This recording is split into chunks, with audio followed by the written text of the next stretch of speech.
FIR launch की है Islamabad police ने, उसको हम लोग रिजेक्ट करते हैं। उस FIR में दहशतगर्दी नाम की कोई चीज ही नहीं। हम डिमांड करते हैं अदलिया से, ये रऊफ हसन साहब का केस, इस पे जुडिशल कमीशन बनना चाहिए। हमारी लीडरशिप पोजीशन में किसी के ऊपर भी इस तरह का हमला हुआ तो हम लोग पूरे मुल्क में पुरअमन एहतजाज का सिलसिला शुरू कर देंगे।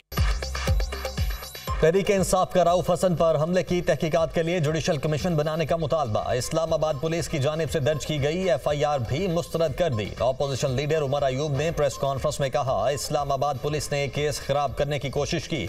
FIR में दहशतगर्दी नाम की कोई चीज शामिल नहीं की गई। FIR किसने लिखवाई उसका बताया जाए। रऊफ हसन पर सीधा कातिलाना हमला किया गया, ना उनसे फोन छीना गया ना पर्स छीना गया। मुलव्वस मुल्जिमान की चेहरा शनासी क्यों ना हो सकी? जो टेक्नोलॉजी PTI वर्कर्स को गिरफ्तार करने के लिए इस्तेमाल हुई अब क्यों नहीं की जा रही? अगर इस तरह का हमला फिर हुआ तो मुल्क भर में पुरअमन एहतजाज करेंगे। रऊफ हसन बोले, मुझ पर कातिलाना हमला सोची समझी साजिश थी। हमलावर मेरा गला काटना चाहते थे। मेरे जख्म खत्म हो जाएंगे, जो मुल्क के साथ किया गया वो खत्म नहीं होगा। एक प्रॉपर ऑर्केस्ट्रेटेड प्लान था जिसके तहत ये मेरे ऊपर जो असैसिनेशन अटेम्प्ट है वो कराई गई। They went for my jugular. उनका जो जाविया था अटैक का वो इसको था कि यहाँ काटे, गला काटे। वो उस वक्त मैं, अगर आप CCTV फुटेज देखें तो आपको देखेंगे कि उस वक्त मैं डक कर गया। जब ये अटैक लगा मुझे, उसमें डक कर गया, उसकी वजह से ये हिस्सा मेरा बचा और वो जो था वो उनका जाविया जो था अटैक का वो आके यहाँ मुझे लगा। तर्जुमान PTI रऊफ हसन पर हमले का मुकदमा थाना आबपारा में दर्ज। बज़ाहिर ख्वाजा असरा मालूम होने वाले शख्स ने मंसूबा बंदी के तहत रोका, तेज धार आले से हमला किया। गर्दन बचाने के लिए पीछे हुआ तो तेज धार आले से मेरा मुंह शदीद जख्मी हो गया और कट लगा। मुकदमे का मतन।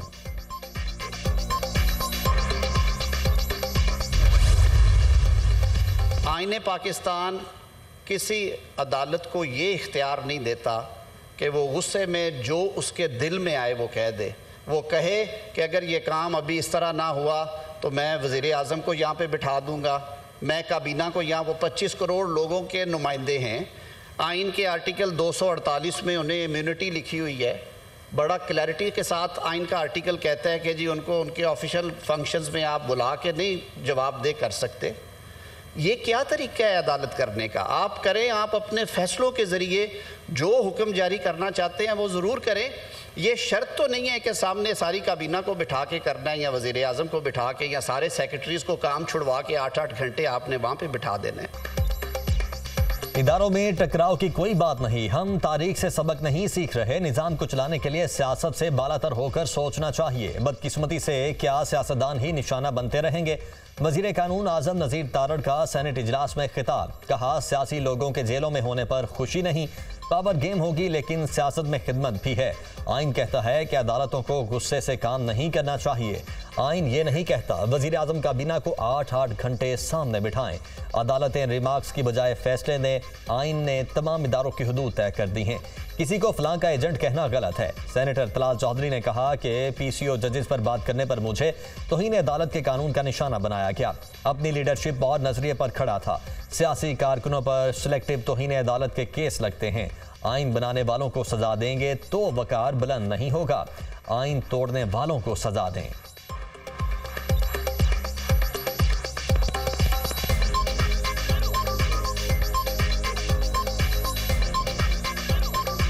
आइन बनाने वालों को सजा देंगे तो वकार बुलंद नहीं होगा। आइन तोड़ने वालों को सजा देना, ये जो पार्लियामेंट है कहते हैं मदर ऑफ इंस्टीट्यूशंस है, इसकी तौहीन कब नहीं हुई? उतनी जल्दी किसी म्यूनिसिपल कमेटी के क्लर्क को नहीं निकाला जाता जिस तरह हमारे वजीर आजम को ताहयाद नाहिल कर दिया जाता है। यहां जो तौहीन का खेल खेला जा रहा है, ऐसा लगता है कि लोगों के हजारों लाखों वोट से मुंतखब होने वाले एक रुकने सूबाई असेंबली और उनमें से दर्जनों रुकने सूबाई असेंबली के वोटों से मुंतखब होने वाला एक सेनेटर, उसके अलावा बाकी सबकी इज्जत है पाकिस्तान। सिलेक्टिव जस्टिस तो होता था, कंटेम्प्ट में भी बड़ा सिलेक्टिव हमारी अदालतें और बहुत ही मोहतरम जजेस साहिबान रहते हैं। ये भी तौहीन है अदालत की कौन सा सिलेक्टिव जस्टिस है? कराची का है फैसल वावडा, कराची का मुस्तफा कमाल, तो उनको कंटेम्प्ट ऑफ कोर्ट हो जाएंगे? क्यों कर रहे हैं आप इस तरह की चीजें? तौहीन अदालत पर सिलेक्टेड काम हो रहा है। तौहीन का खेल खेला जाता है। अगर कोई सियासतदान बात करे तो तौहीन अदालत का नोटिस आ जाता है। उम्मीद है फैसल वावडा को प्रॉक्सी कहने की वजूहात बयान की जाएंगी। तौहीन किस की हो सकती है और किसकी नहीं, ज़ाब्ता इखलाक होना चाहिए। लगता है लाखों वोटों से मुंतखब होने वालों के अलावा बाकी सबकी इज्जत है। सेनेट में फैसल वावडा और मुस्तफा कमाल के खिलाफ तौहीन अदालत कार्रवाई पर MQM रहनुमा फैसल सब्जबारी का इजहार ख्याल। कहा, एक साबिक चीफ जस्टिस ने आइन को रीराइट किया, हमें ये इख्तियार नहीं था। आधे घंटे में 50 मुकदमात में जमानत मिले। लापता अफराद को बाजियाब होना चाहिए। ANP के रहनुमा एमल वली खान ने कहा कि एक बार फिर पार्लियामेंट इस्तेमाल हो रही है। जो इस्तेमाल कर रहे हैं उनकी बात नहीं हुई। आज जो गिले कर रहे हैं वो कल मुस्तफीद हो रहे थे। धांधली का मतलब ये है कि आप अवाम का मैंडेट कबूल करने को तैयार नहीं। हमें 1000 बार गद्दार बोला जाए तो तकलीफ कभी नहीं होगी। अगर प्रॉक्सी को प्रॉक्सी बोला जाए तो फिर तकलीफ होगी।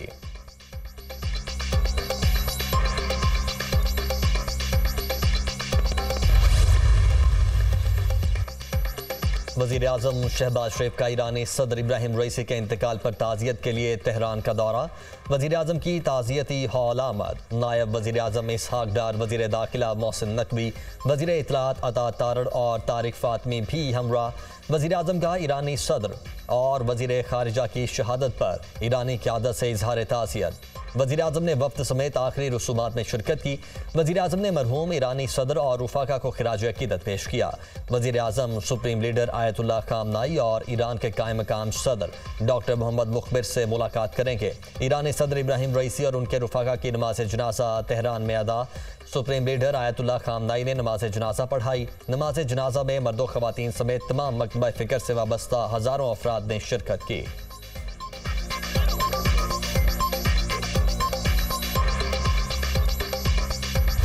सूरज का पारा हाई, लोगों की दुहाई। पंजाब, सिंध और बलूचिस्तान शदीद गर्मी की लपेट में, मामूलाती जिंदगी मुतासर। पंजाब में भी गर्मी का जोर। लाहौर में दर्जाए हरारत 42, मुल्तान और फैसलाबाद में 44 को छू गया। 27 मई तक मौसम शदीद गर्म रहने की पेशगोई। कल से 27 मई के दौरान दर्जाए हरारत 6 से 8 डिग्री सेंटीग्रेड ज्यादा रहने का इम्कान। तिब्बी माहिरीन का कहना है कि शदीद गर्मी में तेज धूप से बचें, सर को ढांप कर रखें और पानी का इस्तेमाल बढ़ा दें।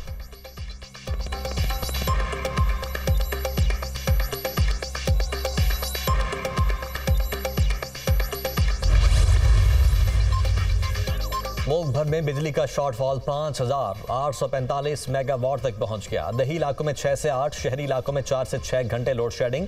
बिजली की तलब 24,500 मेगावाट, जबकि पैदावार 18,655 मेगावाट रिकॉर्ड। पिशावर में बिजली की लोड शेडिंग के खिलाफ शहरियों का एहतजाज। गैर एलानिया लोड शेडिंग का दौरानिया कम करने का मुतालबा।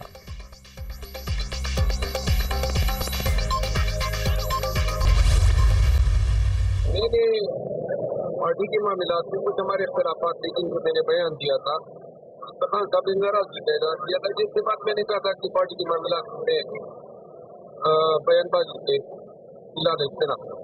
इख्तिलाफात नहीं, खास तौर पे जबकि मुलाकात हुई, ये सारे मामलात खत्म। तहरीक इंसाफ के रहनुमा शेर अफजल मरवत ने कहा कि बानी पीटीआई मेरे पार्टी से मुतालिक बयानात की वजह से नाराज हैं। बानी पीटीआई ने पार्टी इख्तलाफात पर मीडिया में बयानबाजी से मना किया था। मुझे शोकॉज नोटिस की कोई परवाह नहीं, पार्टी से मुझे नहीं निकाला गया। सियासत में कभी ग्रुपिंग नहीं की। बानी पीटीआई से मुलाकात तब होगी जब वो बुलाएंगे।